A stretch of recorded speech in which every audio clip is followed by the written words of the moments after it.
It's both my honor and my unhappy duty to offer one more parting tribute to a distinguished senator who will leave us at the end of the 116th Congress.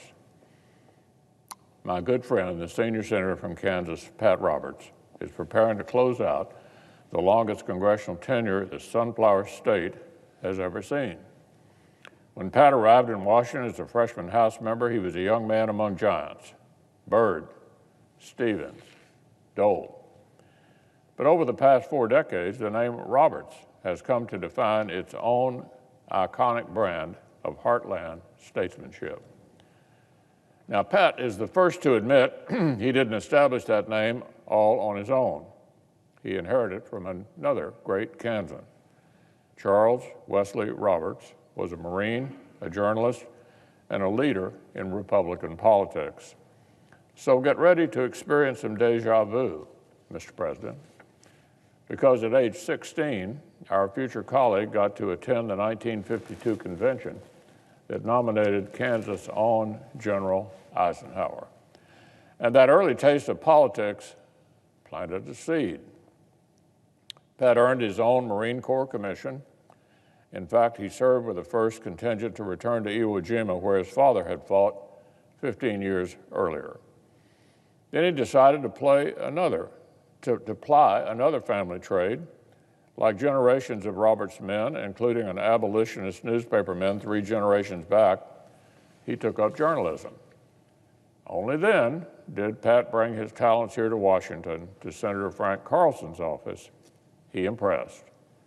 And by the time his next boss, Keith Sebelius, announced his retirement, Pat was running out of excuses not to go on and run himself.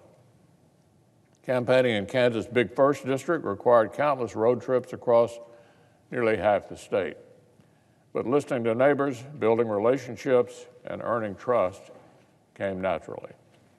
Pat's district elected him no fewer than 8 times, and the whole state sent him here to the Senate another 4.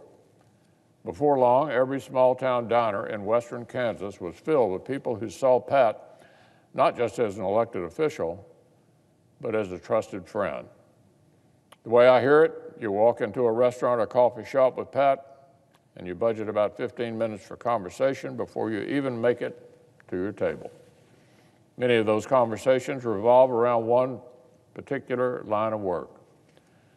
There's a reason why no less an authority than Bob Dole would later dub this man Mr. Agriculture. When Republicans retook the House majority in 1994, they knew who had to chair the Ag Committee. The rest, Mr. President, is history for our colleague, for his state, and for farmers and growers all across America. The 1996 Farm Bill that Pat shepherded included freedom to farm, landmark legislation that set a new tone for the way American farmers would compete in a global market. Now today, we know that Pat would later become the only American ever to chair the Ag Committee in both the Senate and the House. But on this side of the dome, he tackled a few other assignments first. Pat had already helped clean up some ethics messes in the House, and so his discretion and integrity landed him on the Senate Ethics Committee. In short order, he was chairing it. Then came the Intelligence Committee gavel, and with it, more sensitive challenges. Our trusted Marine had to conduct oversight and ask hard questions in the wake of September the 11th and the Iraq invasion. He oversaw essential reports and helped shape reform. But we couldn't keep the Kansan away from his top passion for long. So it wasn't long before Mr. Agriculture was chairing the committee with the most importance of all to his constituents back in Kansas. Chairman Roberts has been a constant voice and a consistent champion for the men and women of this country who get their hands dirty, grow crops, raise livestock, and as our colleagues like to say, feed a troubled and hungry world. Even in polarized times, the Ag Committee has largely remained a haven for bipartisan work.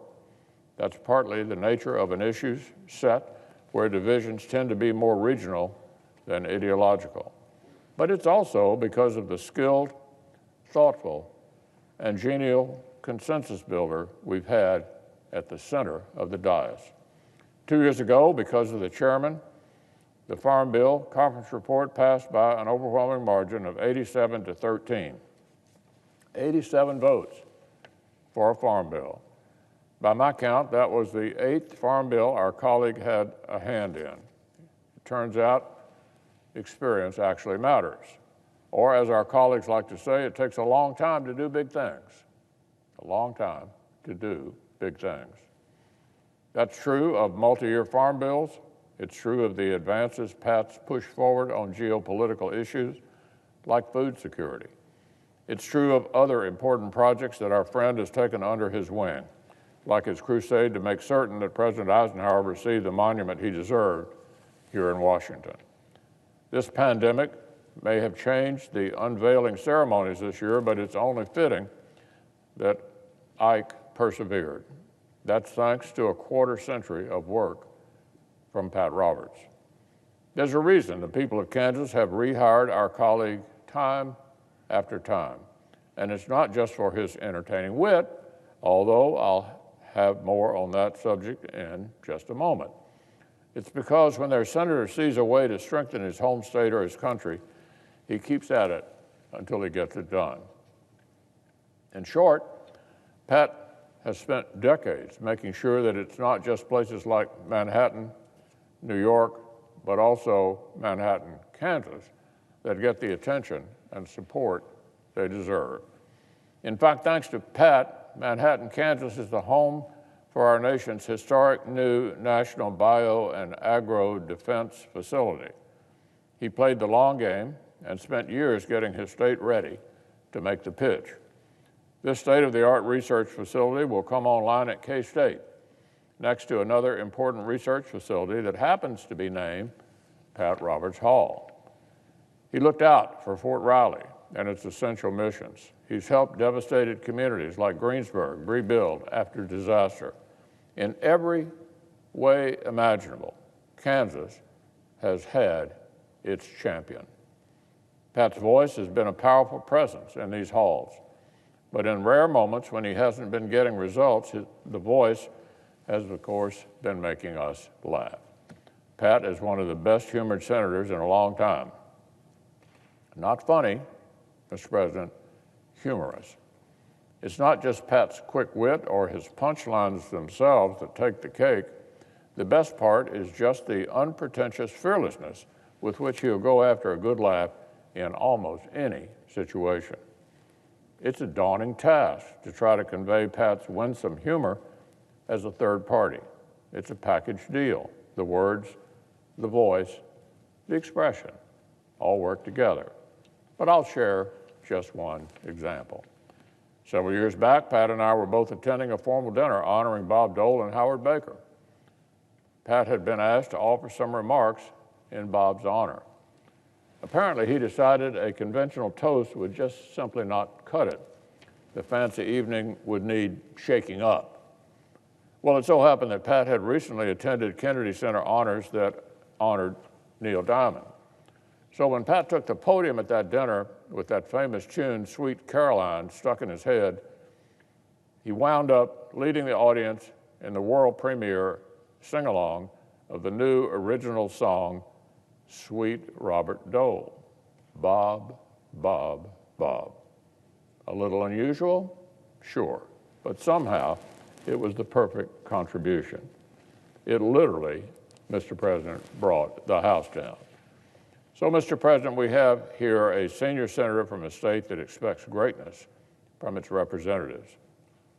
They gave America a young man from Abilene who led the fight against tyranny in Europe and became president. They gave us another son from Russell who fought in that fight, came home, became majority leader, and ran for president. But let's add one more name to that distinguished company historians certainly will. There's a third Kansas statesman from Holton who belongs on that list. Eisenhower, Dole, and Roberts. In his own farewell speech, Pat quoted his first boss in Washington, Senator Carlson. He said, "There are no self-made men or women in public office. It's your friends and family who make you what you are." Well, more than all the bills he's passed, above all the outcomes he willed into reality, Pat says his family is his crowning achievement. So I must conclude by thanking Pat's magnolia blossom, Frankie, for her generosity in lending Pat to us all these years and everything she's done to make it possible. And the Senate thanks their 3 kids and their 8 grandchildren for making do with less of our colleagues' time than they deserve. So, Pat, we know we're going to laugh less without you. I'm afraid we might not get as much done without you. But you've made us better for knowing you. The Senate's better for having you. And Kansas and your country so much better for your devoted service.